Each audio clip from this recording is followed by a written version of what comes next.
So what I want to try to do is tell a quick story about a 404 page and a lesson that was learned as a result of it.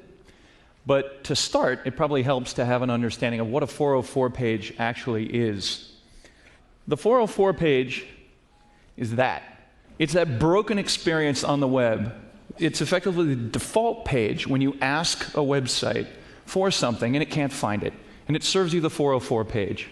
It's inherently a feeling of being broken when you go through it. And I just want you to think a little bit about, remember for yourself, it's annoying, right, when you hit this thing. Because it's the feeling of a broken relationship. And that's where it's actually also interesting to think about, where does 404 come from?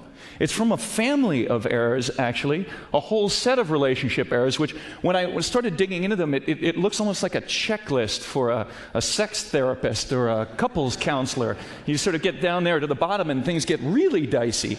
But but these things are everywhere. They're on sites big, they're on sites small. This is a global experience.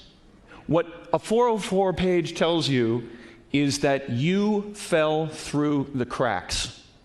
And that's not a good experience when you're used to experiences like this, right? You can get on your Connect and you can have unicorns dancing and things, rainbows spraying out of your mobile phone. A 404 page is not what you're looking for. You get that, and it's like a slap in the face. I was trying to think about how a 404 felt, and it would be like if you went to Starbucks, and there's the guy behind the counter, and you're over there, and there's no skim milk, and you say, hey, could you bring the skim milk? And they walk out from behind the counter, and they got no pants on, and you're like, oh, I didn't want to see that. That's the 404 feeling. I mean, I've heard about that. So, where this comes into play and why this is important is I head up a technology incubator. We had 8 startups sitting around there, and those startups are focused on what they are, not what they're not. Until one day, AthletePath, which is a website that focuses on services for extreme athletes, found this video. Joey! Yeah!